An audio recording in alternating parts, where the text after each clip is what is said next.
Hello दोस्तों, नमस्कार। स्वागत है आप सभी का द मोम क्लासेस में। दोस्तों, हिंदी दिवस की बहुत बहुत शुभकामनाएं। इसी के साथ आज के सेशन की शुरुआत करते हैं। वीडियो अगर पसंद आए तो अपने दोस्तों के साथ ज़रूर शेयर करें और हिंदी दिवस की बहुत बहुत सारी ढेर सारी शुभकामनाएं। आज हम 50 क्वेश्चनों के बारे में अध्ययन करेंगे। वीडियो काफ़ी इंपॉर्टेंट होने वाला है। क्वेश्चन ऑफ द डे रखा गया है कि बुद्धि के बहुकारक सिद्धांत के प्रतिपादक है। तो यहाँ पर दोस्तों ये हमारा क्वेश्चन ऑफ द डे रहेगा। इसी के साथ शुरुआत करते हैं आज के सेशन की।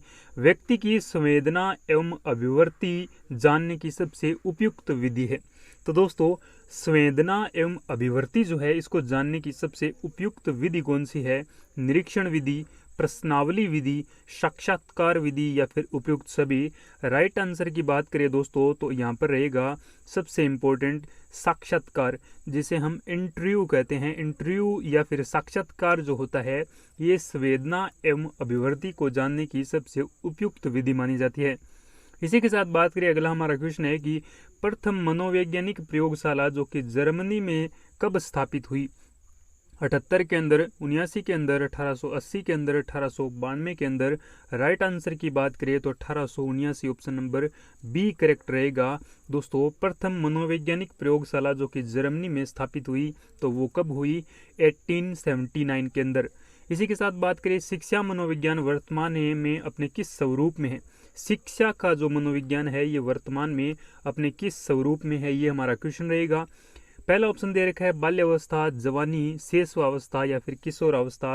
राइट आंसर की बात करें तो यहाँ पर रहेगा शेषवावस्था। ऑप्शन नंबर सी करेक्ट रहेगा।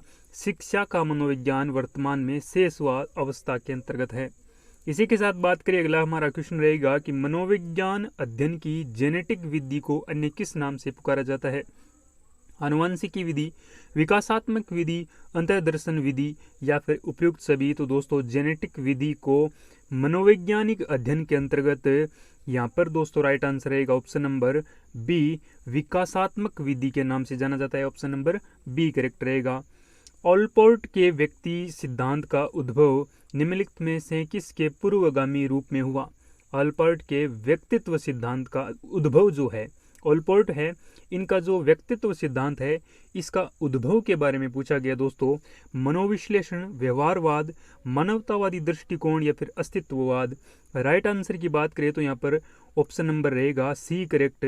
ऑलपोर्ट का जो व्यक्तित्व सिद्धांत है ये मानवतावादी दृष्टिकोण से शुरू होता है। ऑप्शन नंबर सी करेक्ट रहेगा। बुद्धि के बहुकारक सिद्धांत के प्रतिपादक है question of the day McDougall, Terman, Thorndike या फिर बर्ट। राइट आंसर की बात करें दोस्तों, बुद्धि का जो बहुकारक सिद्धांत है ये थॉर्नडाइक का ऑप्शन नंबर सी करेक्ट रहेगा। इसी के साथ बात करें, अगला हमारा क्वेश्चन है कि निम्नलिखित में से कौन सा कथन सत्य है? सत्य एवं असत्य दोनों वर्ड पर आप ध्यान रखें। लड़के अधिक बुद्धिमान होते हैं, क्या ये सत्य है? लड़कियां अधिक बुद्धिमान होती है। बुद्धि का लिंग के साथ संबंध नहीं है। सामान्यतः लड़के लड़कियां से अधिक बुद्धिमान होते हैं, लड़के लड़कियों से अधिक बुद्धिमान होते हैं। तो यहाँ पर ऑप्शन नंबर सी करेक्ट हो सकता है, क्योंकि बुद्धि का लिंग के साथ संबंध नहीं है। चाहे लड़का हो चाहे लड़की हो, दोनों ही बुद्धिमान हो सकते हैं। तो ऑप्शन नंबर यहाँ पर सी करेक्ट रहेगा। इसी के साथ बात करें, अगला हमारा क्वेश्चन रहेगा कि एक शिक्षिका का भावात्मक बुद्धि जो लब्धांक है ऊंचा होता है, इसका क्या तात्पर्य है? शिक्षिका का भावात्मक बुद्धि लब्धांक वह उच्च बुद्धि वाली होती है, वह उच्च अनुशासन प्रिय होती है, वह हरास प्रयास वाली होती है या फिर वह संतुलन व्यवहार रखती है। तो यहाँ पर राइट आंसर की बात करें तो एक शिक्षिका होती है। शिक्षिका जिसे आप मैडम की उपाधि दे सकते हैं। मैडम की जो बुद्धि लब्धांक है ये वह संतुलित व्यवहार रखती है। इस वजह से उसका संतुलित व्यवहार के कारण जो बुद्धि होती है वो शिक्षक की अपेक्षा अधिक होती है। क्रियात्मक अनुसंधान प्रत्यय उत्पत्ति स्रोत है। क्रियात्मक जो अनुसंधान प्रत्यय है इसकी उत्पत्ति का क्या स्रोत है? आधुनिक मानव व्यवस्था सिद्धांत, मानव सभ्यता सिद्धांत, प्राचीन मानव व्यवस्था सिद्धांत या फिर उपयुक्त में से कोई नहीं। तो राइट आंसर की बात करें दोस्तों तो ऑप्शन नंबर ए करेक्ट रहेगा। जो क्रियात्मक अनुसंधान प्रत्यय है इसकी उत्पत्ति का सिद्धांत आधुनिक मानव व्यवस्था सिद्धांत है। ऑप्शन नंबर ए करेक्ट रहेगा। अगला हमारा क्वेश्चन है कि प्रतिभावान बालकों की पहचान करने के लिए हमें सबसे अधिक महत्व समुदाय के विचारों को देना चाहिए, शिक्षक के निर्णय को देना चाहिए, वस्तुनिष्ठ लक्षणों के परिणाम को देना चाहिए, अभिभावकों के मत को देना चाहिए। तो प्रतिभावान जो बालक होते हैं उनको उनकी पहचान करने के लिए वस्तुनिष्ठ जो लक्षण होते हैं उनके परिणाम को क्या देना चाहिए, अधिक महत्व देना चाहिए।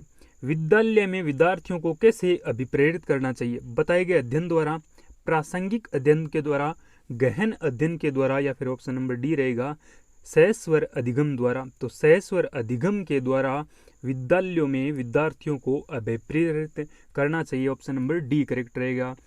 शारीरिक वृद्धि एवं विकास को कहते हैं तत्परता, अभिवृद्धि, गतिशीलता या फिर आनुवंशिकता। शरीर की जो वृद्धि एवं विकास होती है उसको क्या कहा जाता है, तो उसको अभिवृद्धि कहा जाता है, ऑप्शन नंबर बी करेक्ट रहेगा। नेक्स्ट बात करते हैं संकेत अधिगम के अंतर्गत सीखा जाता है। संकेत अधिगम जो होता है इसके अंतर्गत क्या सीखा जाता है, वातावरण, मनोदैहिक, पारंपरिक अनुकूलन या फिर मनोविज्ञान। तो दोस्तों इस क्वेश्चन का राइट आंसर रहेगा पारंपरिक जो अनुकूलन है ये संकेत अधिगम के अंतर्गत सीखा जाता है, ऑप्शन नंबर यहाँ पर सी करेक्ट रहेगा। अगला हमारा क्वेश्चन रहेगा कि सीखी हुई बात को स्मरण करने या पुनः स्मरण करने की असफलता कहलाती है। पुनः स्मरण, विस्मृति, स्वेदना या फिर स्मृति। दोस्तों राइट आंसर की बात करें तो वो रहेगा विस्मृति कहलाती है। क्या, जब कोई भी बालक किसी भी बात को सीखता है, स्मरण करता है या फिर पुनः स्मरण करता है और असफल हो जाता है तो उसे विस्मृति कहा जाता है, ऑप्शन नंबर बी करेक्ट रहेगा। अगला क्वेश्चन है कि मेस्लो के अभिप्रेरणा सिद्धांत को कहा जाता है आवश्यकता का सिद्धांत, शारीरिक सिद्धांत, दृढ़ इच्छा शक्ति का सिद्धांत या फिर अंतर्नोद का सिद्धांत। तो दोस्तों यहाँ पर बात करें तो आवश्यकता का सिद्धांत कहलाता है। किसका सिद्धांत, मेस्लो का अभिप्रेरणा सिद्धांत क्या कहलाता है, आवश्यकता का सिद्धांत। बाह्य आभास के आधार पर व्यक्तित्व का वर्णन कहा जाता है गहन दृष्टिकोण, स्थायी दृष्टिकोण, मानकीय दृष्टिकोण या फिर प्रेक्षणात्मक दृष्टिकोण। तो राइट आंसर रहेगा ये जो दृष्टिकोण होता है ये सतही दृष्टिकोण कहलाता है, बाह्य आभास के आधार पर व्यक्तित्व का वर्णन करना। अगला हमारा क्वेश्चन है कि इनमें से किस घटक के प्रभाव से शैक्षिक पिछड़ापन उत्पन्न नहीं होता है। परिवार का खराब सामाजिक स्तर, ये खराब सामाजिक स्तर से क्या शैक्षिक पिछड़ापन होता है, बिल्कुल। विद्यालयों का शोचनीय शैक्षणिक माहौल, ये भी हो सकता है। परिवार का पैसा या फिर ऑप्शन नंबर रहेगा परिवार का शोचनीय भावात्मक वातावरण। तो दोस्तों परिवार एवं पैसा जो है ये शैक्षणिक पिछड़ेपन इसका उत्पन्न का कारण नहीं है, ऑप्शन नंबर यहाँ पर सी करेक्ट रहेगा। अगला काफी इंपॉर्टेंट क्वेश्चन, समान आयु वर्ग के संबंध अन्य सहपाठियों से जब किसी छात्र की तुलना की जाती है तो उसमें एक स्पष्ट शैक्षिक कमी दृष्टिगोचर होती है, ऐसे बच्चे को कहते हैं प्रतिभाशाली, पिछड़ा बालक, अपवादी बालक या फिर इनमें से कोई नहीं। तो दोस्तों उसे कहा जाता है पिछड़ा बालक, ऑप्शन नंबर बी करेक्ट रहेगा। अन्य सहपाठियों से अगर वो पिछड़ा हुआ है यानी आयु वर्ग में सेम है, समान है, लेकिन उस छात्र की तुलना की जाती है तो उसमें एक शैक्षिक जो कमी दृष्टिगोचर होती है तो उसे कहा जाता है पिछड़ा बालक।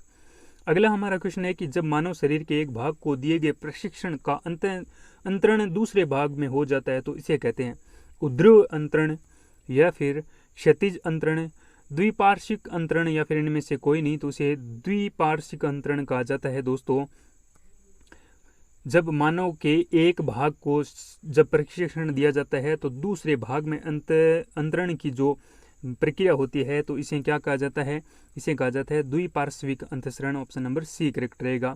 अगला हमारा क्वेश्चन है कि विकास के परिणाम स्वरूप नवीन विशेषताएं और नवीन योग्यताएं प्रकट होती है, यह कथन किसने कहा है, गेसेल, हॉर्लॉक, मेरेडिथ या फिर डगल्स एंड हॉलैंड। तो दोस्तों राइट आंसर रहेगा हॉर्लॉक।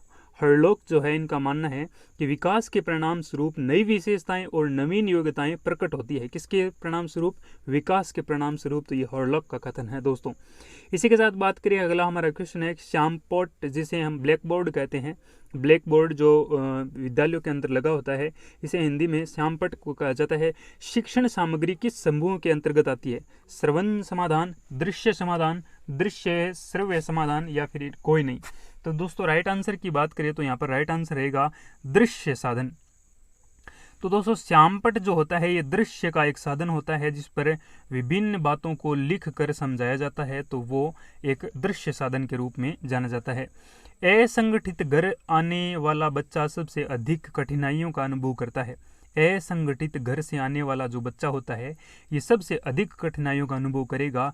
सुनिर्मित पाठों में, स्वतंत्र अध्ययन में, नियोजित निर्देश में, अभ्यास पुस्तिकाओं में। तो राइट आंसर रहेगा इस क्वेश्चन का स्वतंत्र अध्ययन में कौन सा बालक है।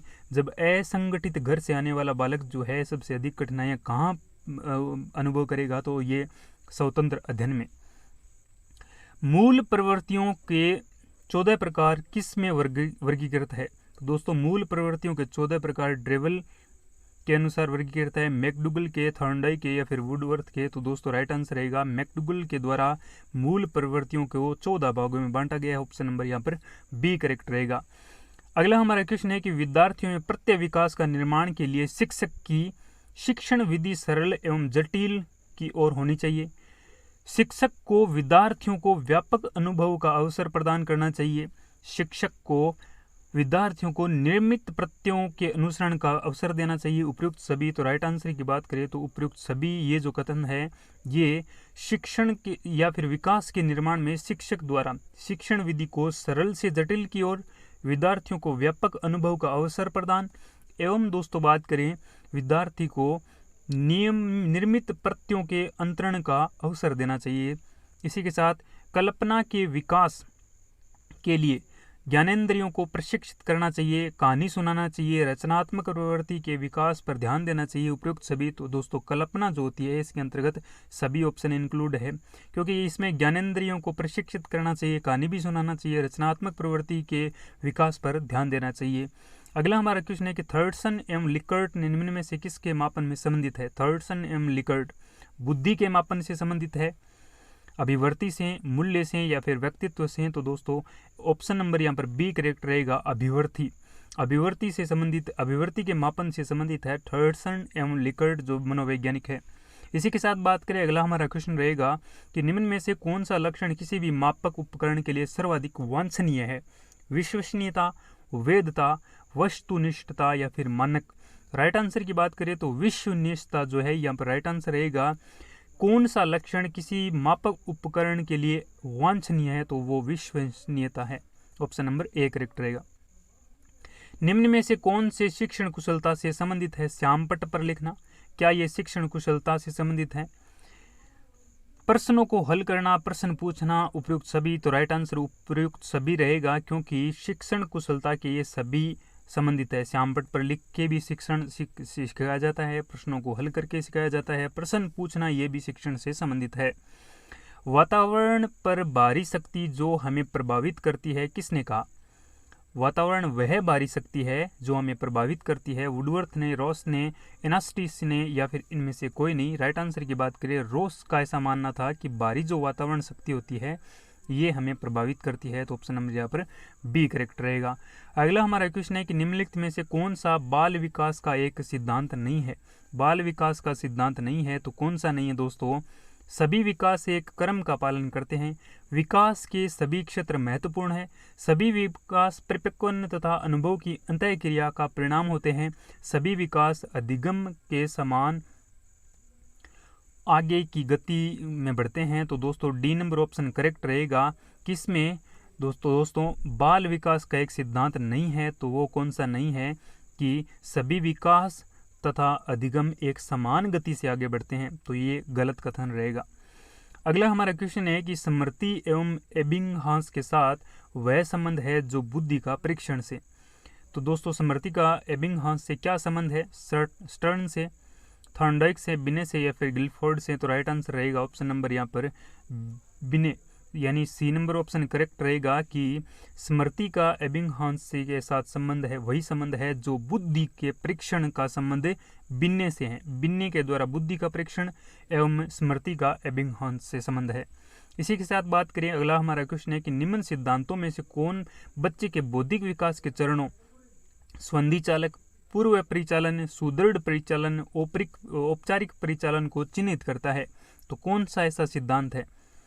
एरिक्सन का मनोसामाजिक विकास सिद्धांत, फ्रॉइड का मानसिक यौन विकास सिद्धांत, जीन पियाजे का संज्ञानात्मक विकास सिद्धांत, कोलबर्ग का नैतिक विकास सिद्धांत। तो राइट आंसर की बात करें जीन पियाजे का संज्ञानात्मक जो सिद्धांत है ये संधि चालक, पूर्व परिचालन, सुदृढ़ परिचालन एवं औपचारिक परिचालन चारों चरणों को चिन्हित करता है तो जीन पियाजे का संज्ञानात्मक विकास सिद्धांत। अधिगम अंतरण का थॉर्नडाइक सिद्धांत कहा जाता है। समानता सिद्धांत, अनुरूप तत्वों का सिद्धांत, औपचारिक नियमों का सिद्धांत या फिर इनमें से कोई नहीं। तो दोस्तों राइट आंसर रहेगा अनुरूप तत्वों का सिद्धांत, ऑप्शन नंबर बी, जो कि थॉर्नडाइक का सिद्धांत कहा जाता है। कौन सा? अनुरूप तत्वों का सिद्धांत। इसी के साथ बात करें 140 से अधिक बुद्धिलब्धि वाले बच्चों को किस श्रेणी में रखा जाता है? मूर्ख, मंद बुद्धि, सामान्य बुद्धि, प्रतिभाशाली। तो दोस्तों 140 से अधिक जिसका IQ होता है वो प्रतिभाशाली बालक कहलाते हैं। ऑप्शन नंबर डी करेक्ट रहेगा। अगला हमारा क्वेश्चन है कि कार्टलेविन के अनुसार समूह में जो परिवर्तन होते हैं उन्हें परस्परता कहते हैं, रचनात्मक कहते हैं, गतिशीलता कहते हैं, संगति कहते हैं। तो गतिशीलता कहा जाता है। कौन सा? कार्टलेविन के अनुसार समूह में जो परिवर्तन होता है उन्हें क्या कहा जाता है? उन्हें गतिशीलता कहा जाता है। इसी के साथ बात करें मस्तिष्क की संरचना एवं कृत्यों में विभेद का परिणाम होता है। तनाव, पिछड़ापन, डिक्लेसिया। तो राइट आंसर डिक्लेसिया रहेगा। मस्तिष्क की संरचना तथा कृत्यों में विभेद का कारण डिक्लेसिया होता है। इसी के साथ बात करें अध्यापन के समय अध्यापक को निम्नलिखित में से किस में सर्वाधिक ध्यान देना चाहिए? अध्यापन के समय अध्यापक को सर्वाधिक ध्यान है विषय वस्तु, व्यक्तित्व, भिन्नता, विद्यार्थियों की आयु, विद्यार्थियों की पारिवारिक पृष्ठभूमि। तो राइट आंसर व्यक्तित्व की भिन्नता पर सर्वाधिक ध्यान देना चाहिए। किसको? अध्यापन के समय अध्यापक को। उपलब्धि अभिप्रेरणा है। सफलता व असफलता के समान रूप को स्वीकार करना, बिना विचार जल्दबाजी में कार्य करने की प्रवृत्ति, चुनौतीपूर्ण कार्य करने पर डटे रहने की प्रवृत्ति, असफलता से बचने की प्रवृत्ति। तो उपलब्धि अभिप्रेरणा जो है वो क्या है? वो चुनौतीपूर्ण कार्य को डटे रहने की प्रवृत्ति प्रदान करती है। मानव विकास है मात्रात्मक, गुणात्मक, एक निश्चित सीमा तक मापा नहीं जा सकता, 1 एवं 2 दोनों। तो दोस्तों क्या हमारा क्वेश्चन रहेगा विकास, मानव विकास क्या है? तो मानव विकास मात्रात्मक भी है और गुणात्मक भी है। ऑप्शन नंबर यहाँ पर डी करेक्ट रहेगा। मानसिक स्वास्थ्य विज्ञान का प्रमुख उद्देश्य है बालक के मानसिक स्वास्थ्य की रक्षा करना, कुसमायोजन का निराकरण करना, 1 और 2 दोनों, या फिर उपयुक्त में से सभी कोई नहीं। तो दोस्तों कुसमायोजन का निराकरण करना एवं बालकों के मानसिक स्वास्थ्य की रक्षा करना, ऑप्शन नंबर सी करेक्ट रहेगा। ये मानसिक स्वास्थ्य विज्ञान का प्रमुख कारण दोस्तों यहाँ पर उद्देश्य रहेगा। दबाव को कम करने एवं परीक्षाओं में असफलता के लिए आवश्यक है, सफलता के लिए आवश्यक है। दबाव को कम करने एवं परीक्षा में सफलता के लिए आवश्यक है। कम अवधि में परीक्षाओं के अंतरण।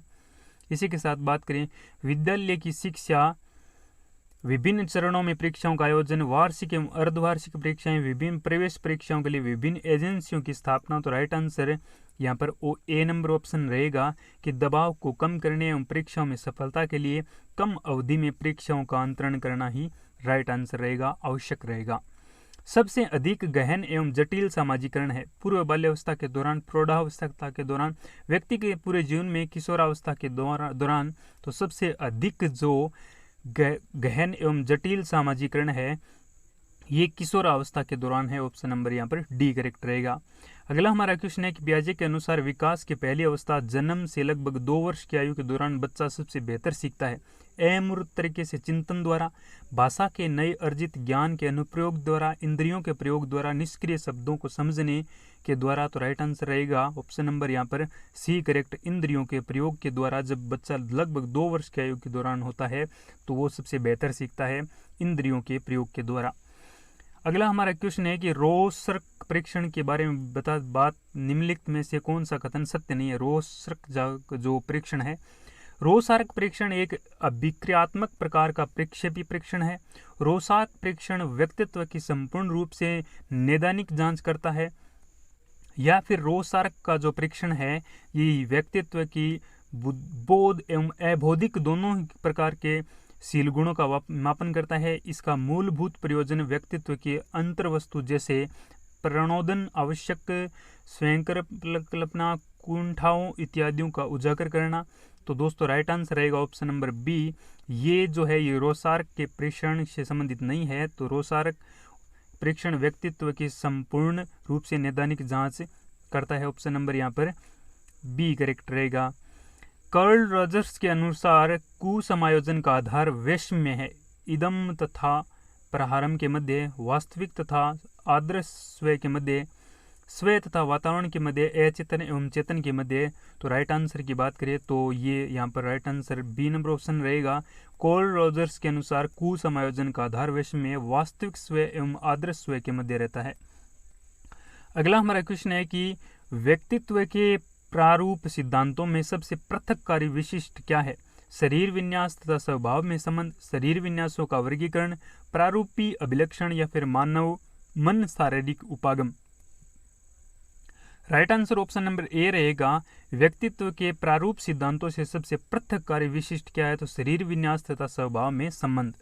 इसी के साथ मूल्यांकन का उद्देश्य है बालकों को धीमी गति से सीखने एवं प्रतिभाशाली बालकों के रूप में लेबल करना, जिन बालकों का उपचारात्मक शिक्षा की आवश्यकता है उनकी पहचान करना, अधिगम की कठिनाइयों एवं समस्याओं के क्षेत्रों का पता लगाना, या फिर ऑप्शन नंबर डी रहेगा उत्पादन जीवन जीने के लिए शिक्षा कम किस सीमा तक तैयार कर पाई का पुष्टि पोषण करना।